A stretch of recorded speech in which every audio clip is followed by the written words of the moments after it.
Starting on the left here is Pedro Bonaville, an assistant professor of history at NYU Abu Dhabi.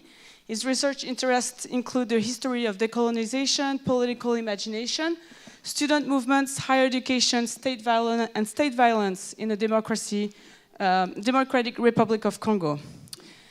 To his right, we have Todd Shepard, the Arthur Lovejoy Professor of History and co-director of the Program for the Study of Women, Gender and Sexuality at Johns Hopkins University. He has written several books on the decolonization and in particular in Algeria, and one of these books include Sex, France at Arab Men, 1962-1979. And in the middle, we have Mary Nolan, whom I want to thank particularly because she has been tremendously helpful to bring all these people together for the panel. And Marie will be moderating this evening. She's a history professor at NYU, and she most recently co-edited the Routledge Handbook of the Global 60s, which was just published. And she was an active member in a student movement and entire movement in the late 60s in Berlin and Columbia University.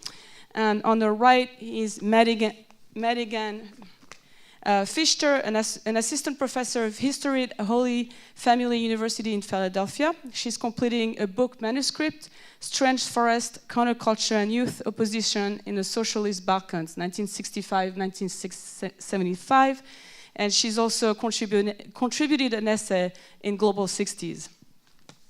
And finally, we have with us Paola Chakravarty, an associate professor at the Department of Media, Culture and Communication at NYU.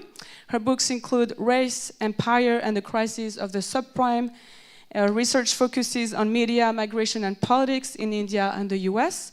And she's a member of NYU's Sanctuary Coalition, as well as the NYU Coalition for Fair Labor and Gulf Labor. Thank you so much.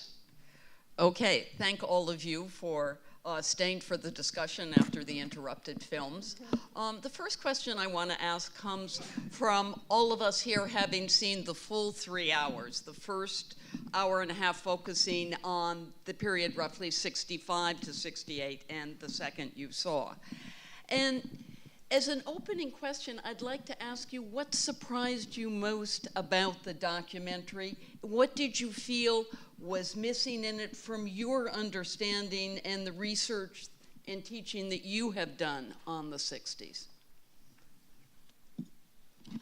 Should I start? One thing that I was thinking about as I was watching the second part again tonight was Chris Marker's A Green Without a Cat, a film from 1977 that has a similar lens. It's maybe slightly longer. It's like 4 hours, and it's covering the same topic. So, looking at it's a montage, looking at 1968, a longer 1968 from the mid 60s, the early 60s until the coup in Chile and maybe some events after that. So there are interesting similarities, I think, in these two projects, but also interesting differences. And I think maybe some of the differences come from what are maybe the different demands, I guess, on a film like that today. And the film, I think, has to respond to demands, from the public, I guess, in France and Germany, maybe also here in the US. But it's trying to do, I think, a lot of things at the same time, sort of presenting this global picture of '68. But also something that has, there is a little bit of nostalgia. There is a little bit of maybe also a romance of the global in the film. And also maybe more difficulties to sustain like a political analysis of that moment. And when you compare to the Chris Marker's film in A Green Without a Cat, I think is quite striking. So yeah, I think it reflects very much the stakes around the memory of '68 as they're played out in the West mostly. Maddie, do you want to? As Maddie works on the former communist parts of the globe. So. Right. So I think from my corner of the world, the socialist Balkans, particularly former Yugoslavia and Romania, what struck me as kind of not as present in the film as what is kind of glaringly obvious just to me because of my research is the really crucial impact of the Prague Spring, which is certainly mentioned, I believe, in the first one, but just the kind of shattering impact that that has for a whole kind of generation of politically active youth in Yugoslavia and Romania, this realization that, you know, any real attempt at a kind of reformed socialism always is going to have to contend with the Soviet Union at the end of the day. Also, another thing that I kind of would have added, again, from the perspective of the Balkans, is the fact that leftism is not the only kind of game out there in terms of student politics in the 60s. In my research, I talk a lot about nationalist student movements and religious student movements, like the early years of a political Islam in Bosnia in particular. So those are maybe some voices that I would have added from my research. And partly what that suggests is how hard it is to present a global 60s that has so many distinctive parts, even as there seem to be sort of lots of exchanges and a shared sense of being part of the same thing. Todd? Certainly, I mean, I work on France, and so certainly the French lens that did so much to make sense of '68 to so many people. What seemed to be the particularity, I know I liked how the film emphasizes today in other spaces besides Paris, but the coming together of workers and students there, and that particularity. But it did have there were not a lot of historians interviewed there, and which is not a problem per se, but it did have a narrative, as I think you said, that was more in a nostalgic frame that kind of comes from maybe the first draft of history of what people at the time thought, in particular, were the key debates, the most important struggles that were happening, and that therefore the disappointment of a number of the people that we saw, I think, really took the stage. I think efforts by people to look back at it would certainly expand the frame even a little bit further back, even into the early 60s, would certainly put, I think, anti-colonial struggle, the struggles in Africa, notably, as well as Vietnam, as well as Cuba, even more to the fore at the moment. And it certainly would bring in, I think, what emerges as one of the most potent after effects of this moment, new right thinking, new forms of kind of refashioning ideas of ultranationalism, for example, that had been discredited through fascism, as well as the crisis of the type of technocratic state that often aligned with thinking about consensus politics. But again, it's a really difficult task, but it did have a lot of nostalgic framing by I think, by a framing of disappointment of a certain left project that still had a lot of impact. And I think the end of the film luckily kind of brought some of those movements, environmentalism, gay liberation, and feminism in particular to the fore, but there's a lot of other things too. Paula, do you want to jump in? Well, as the non-historian in the group, I think for me, many of the things have been said, the sort of nostalgia, the romance, but also the difficulty of telling a global story through all of these different national contexts. But I think two things struck me. One is that even though there was an attempt to tell the story through a global discussion, so one of the parts that I found really interesting was the discussion with Dilma, the former president of Brazil, who talked about her role and her memories of the period in Brazil, and then suddenly it shifts to feminism, and we have a woman, former political prisoner president, talking about politics, but that is not seen as feminism, right? Because we shift completely to what feminism is, which is, of course, a Western middle-class understanding of feminism around sexuality. So that just signified to me also the kind of middle-class emphasis of the narrative, at least in this film, and in some ways the absence of other types of struggles, certainly in the global South, that are taking place, for example, in with peasant politics and with people who are part of what we would call today a precariat, who are also part of political articulations that you don't see. So of course, you can't critique a film that is this large in scope for what it doesn't show, but it is interesting, some of the things that that are highlighted and narratives that are silent. One of the things that's often said about the 60s is that particularly in Western Europe and the United States, it wasn't really about serious politics. It was just about the counterculture, sex, drugs, and rock and roll. And it seems to me this film suggested really complicated ways in which politics and culture intersected. And I wondered if any of you wanted to comment on that theme or felt it, the intersection of politics and culture in these sort of challenging and confrontational and productive ways occurred in parts of the globe that you study. And I will say I thought that the film did a really good job in showing the intersection of these two upheavals, political and cultural, and then even though the narrative itself reasserted the distinction between them, that there's a first one that's political and a second one that's cultural, and the cultural wins out, libertarianism, and that type of, whether it's sexual or personal or drugs. And that's distinct from the political, which was in crisis or that did not produce the effects, the hoped for effects. But I think that the images and the ways that people drew inspiration from possible forms of connection, whether it was musical, again, even wrong-headed fantasies. I have a grad student who's worked on the kind of ideas of reggae music and their importance in Europe, parts of Western Europe, as a fantasy of African politics, of getting access to something truly African through reggae music that's produced. And that this actually has effects on, for example, how Jamaican socialism was understood, et cetera. So, but I think that that type of back and forth is something that the images themselves showed, even though the narrative once again tried to separate them off. So that was interesting. Anyone else want to come in on this thing? Maybe just one word. I think it was indeed like an interesting dimension in the film.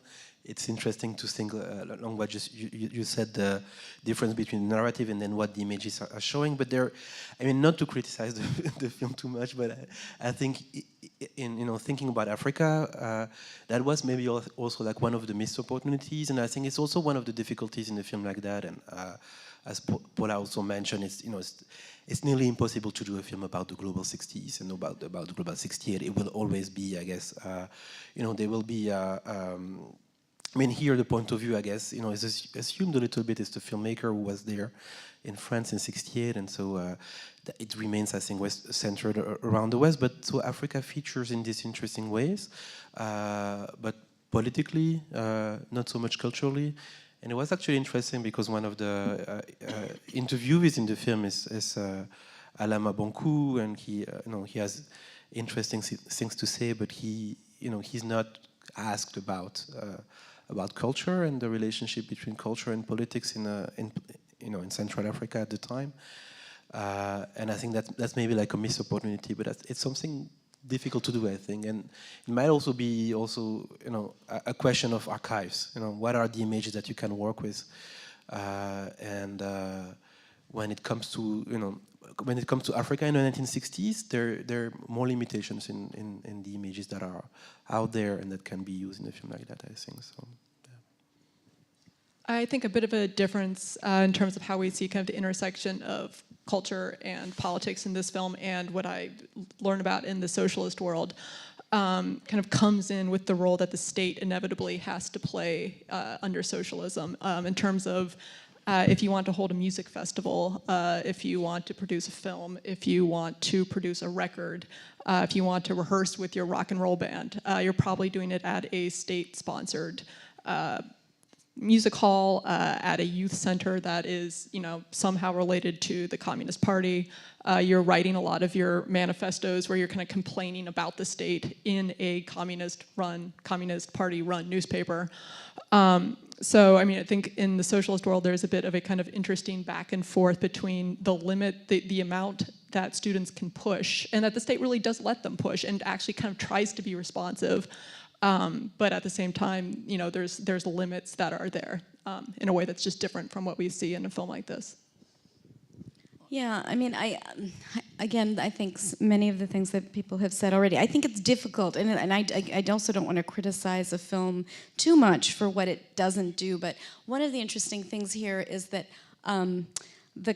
the cultural narratives. It was interesting to hear Viet Nguyen talk about Hollywood's role in emphasizing a certain propaganda kind of history of Vietnam, and that even in the critical films on Vietnam, you only hear from the perspectives of the Americans, and that we don't see, you know, it's only 2017 where you have a novel like The Sympathizer that becomes part of American popular culture and wins a Pulitzer Prize.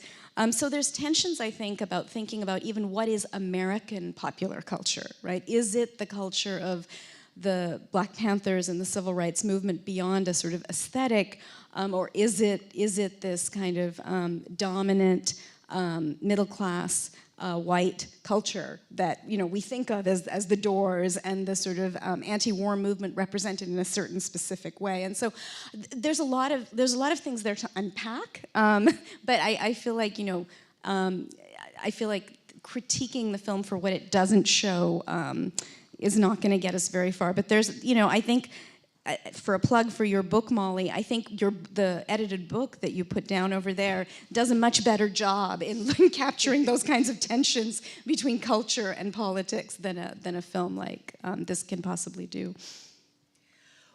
One of the things that is, to this day, hotly debated is what the legacy of the 60s was. And I thought an interesting thing about the film the second part of the film was suggesting two possible narratives. One is a movement which failed very quickly by the late 60s, both from its own contradictions and mistakes and from repression, and then turned to terrorism, and this was the birth of global terrorism in the film's narrative.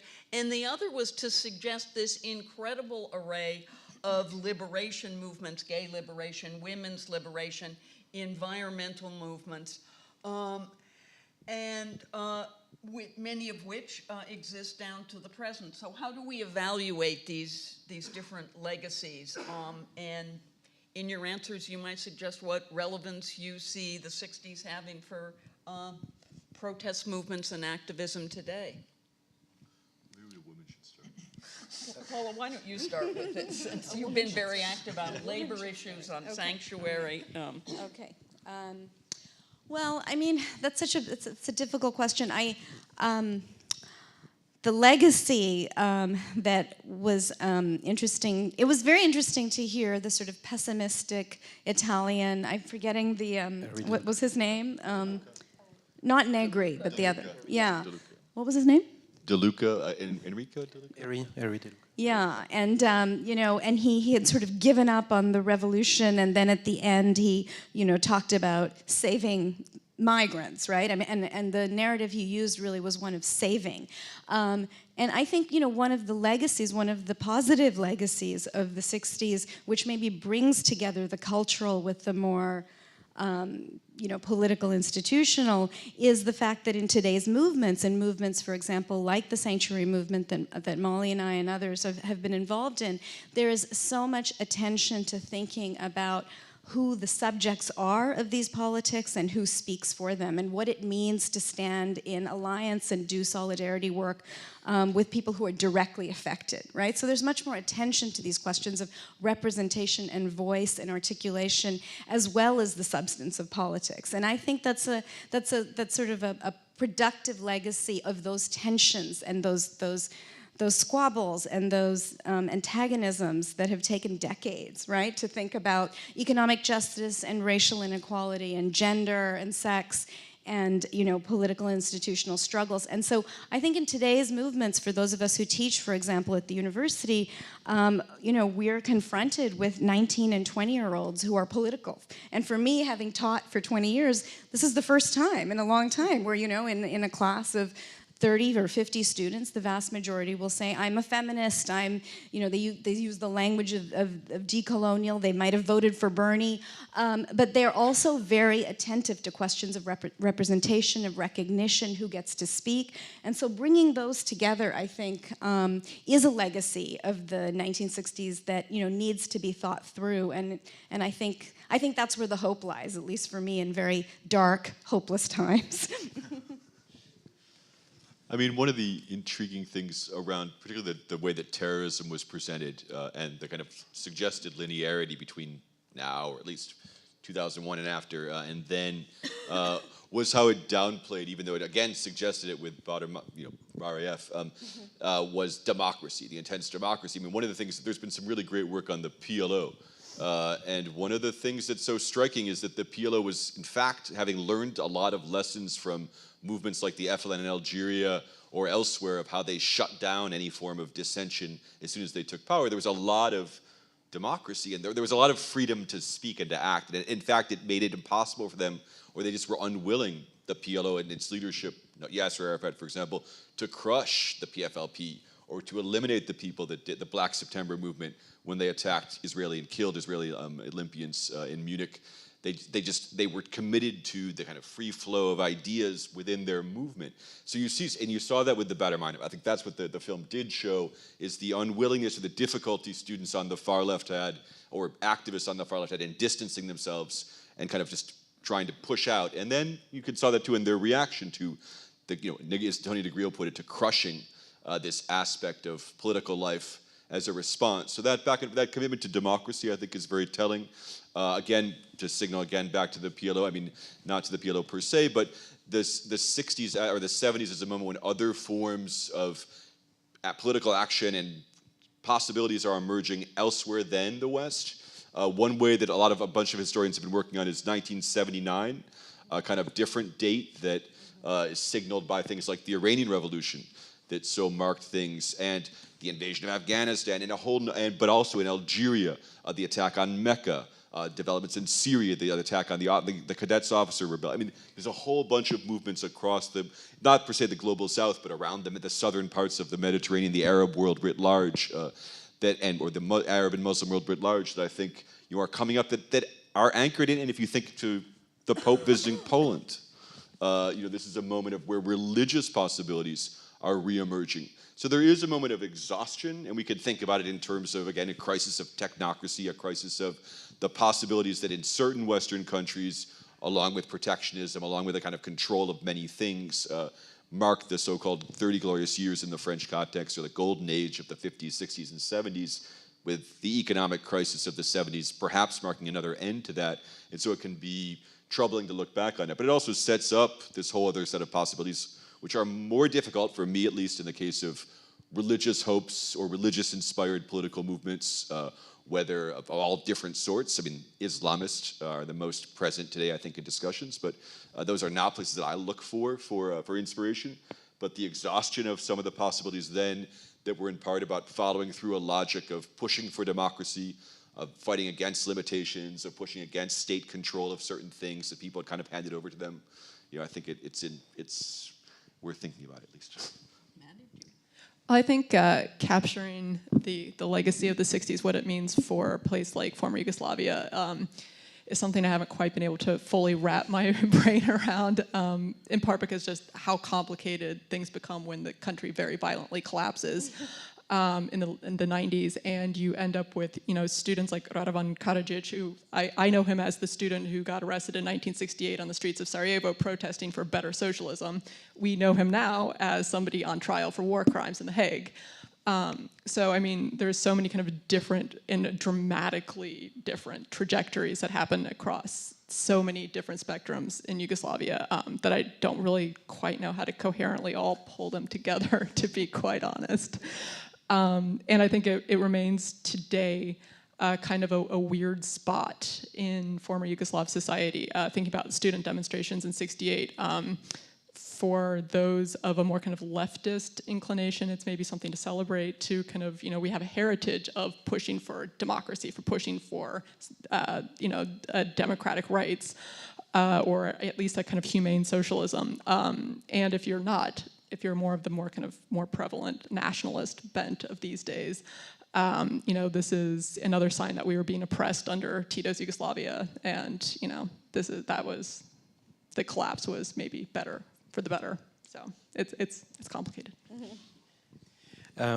Just to add one thing, also thinking maybe from the perspective of where I do my research in the Congo, but not to talk about the issue how it is represented in the film, but one striking difference for me is I guess it's also demographic, and when you think about the the average Congolese, the median age is like 18. The life expectancy is probably around 50, and the people who are 65 or older are a very small segment of the population. It's maybe 10 times smaller than it is in France, for example, in Congo. And I think that sort of like participates to it's a very different landscape for transmission. Like to go back to Henri De Luca's point, but in Italy he's saying there is no transmission. I'm not totally sure, but in Congo the challenges for transmission are even bigger, I think. And so, but it's also part of the media landscape. But I find it a much more difficult question to answer. In Central Africa, what's the memory of that moment, of the third world, of the importance of Lumumba, and some of the questions that are raised in the film. But in the West, I guess as the film is showing, I see a lot of ways in which there are continuities, and to think about France for sure. But the film is focusing on these humanitarian dimensions, sort of like a humanitarian approach to the migrant issue, but you can think about what's happening in Notre-Dame-des-Landes, just a few last week. Scenes that are very reminiscent of like police repression in '68, also at Tolbiac, at the university in Paris, and so there is this also more, I guess, more radical potential, and that people are always sort of like revisiting. That's also interesting. I think we have time to throw it open for questions from the audience.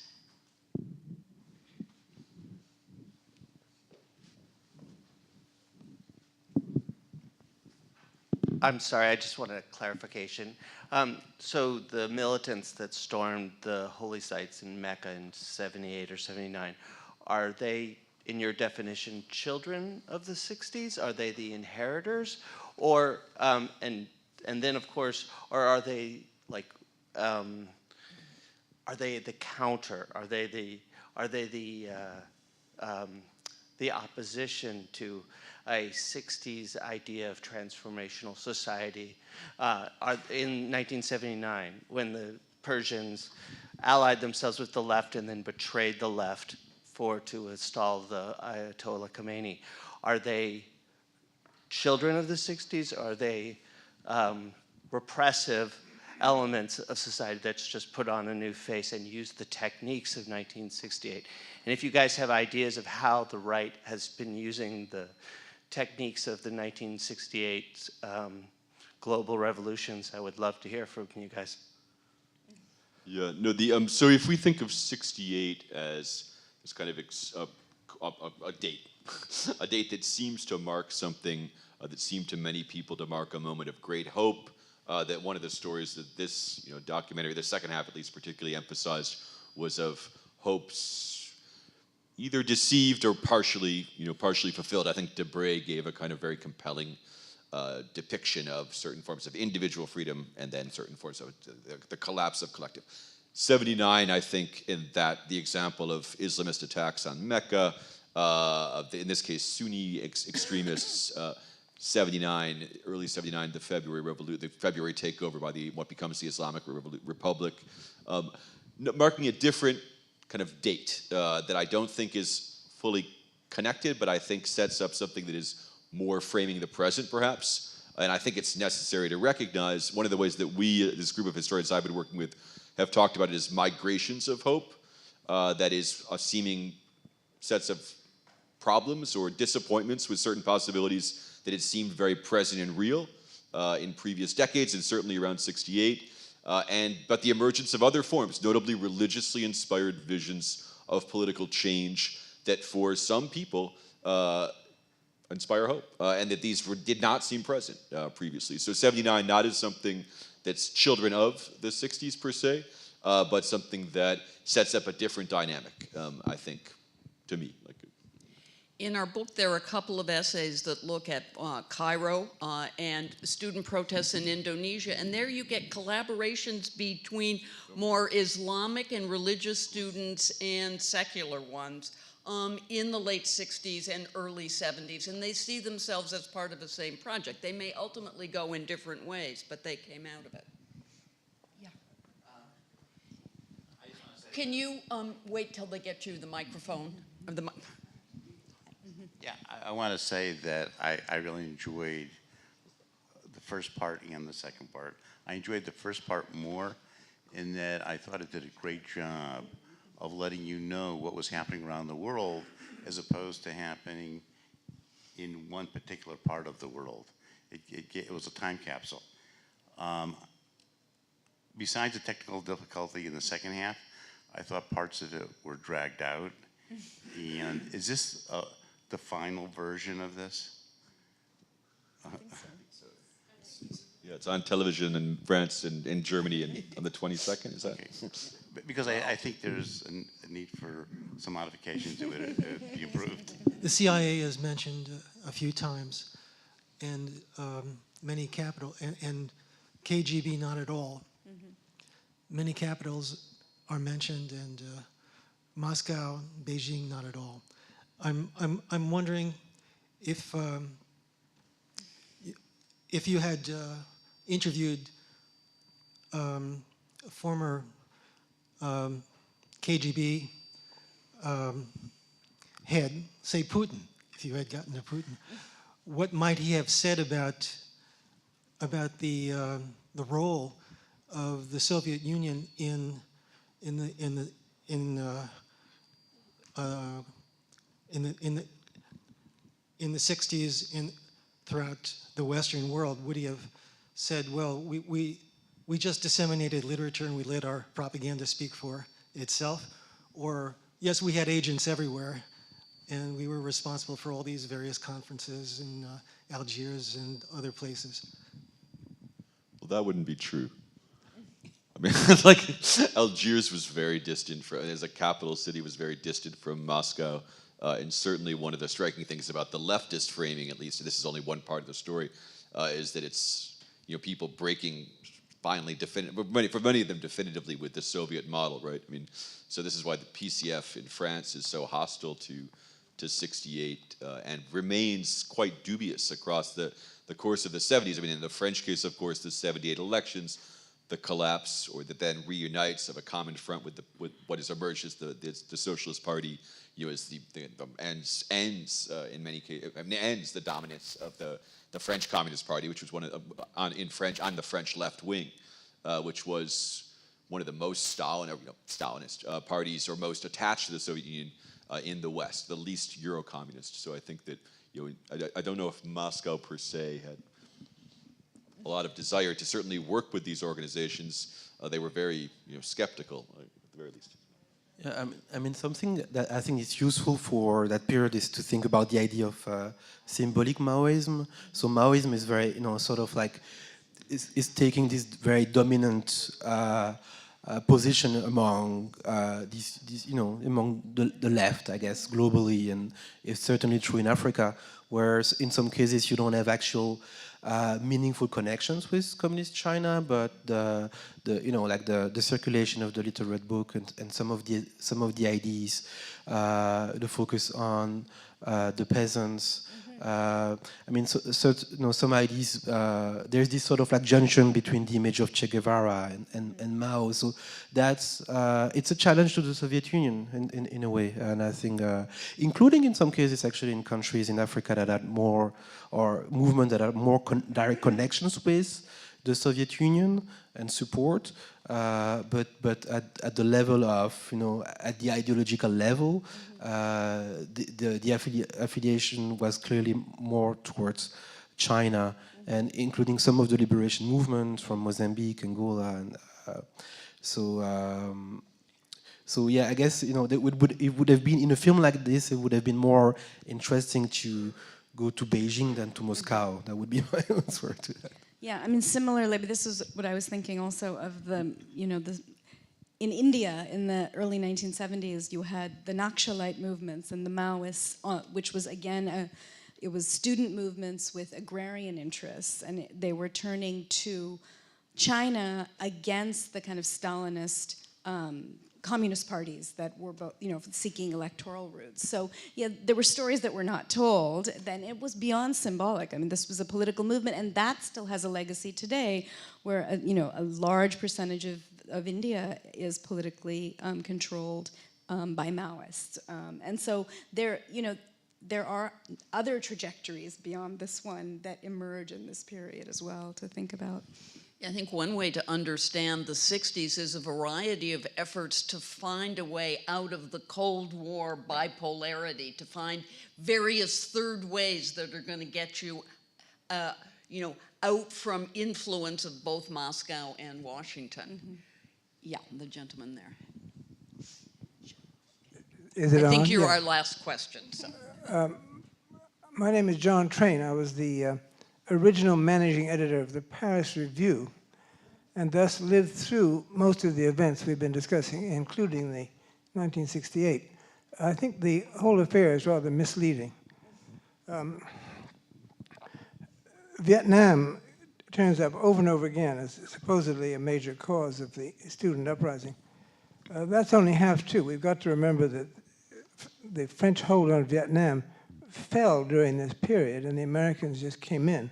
But part of that was to defend South Vietnam from the north, just as we defended France against Germany previously on 2 occasions. So that should be, defending people from invasion is not all bad. Most people have forgotten now that there was a thing in the world called the Bandung Jakarta-Hanoi Axis, of which Sukarno was the leader. And his plan was to take over Malaysia, which he did do, then go after Singapore and Thailand and with like the Philippines and so on. And the idea of the Bandung Jakarta-Hanoi Axis was very, very provocative to the American government. And we had just finished a very unpleasant business with the previous axis. So all these factors got us involved in Vietnam, but mostly to save South Vietnam, as we had saved France previously. I mean, they could have let them vote, which was the original plan that the United States stepped in and stopped. And of course, late 1960s in Indonesia was not so pretty. There was hundreds of thousands of people killed, accused of being communists.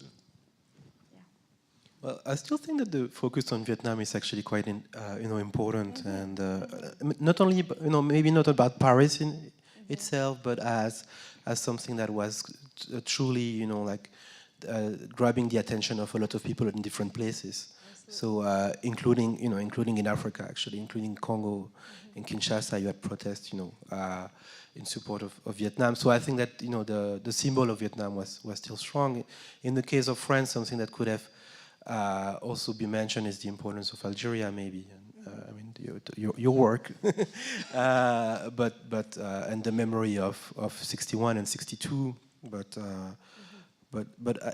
I mean, in my opinion, I think it's not misplaced to center this kind of narratives around places like Vietnam or Algeria. Agreed. Okay. I want to thank all the panelists for very insightful remarks, and thank the audience for your interesting questions.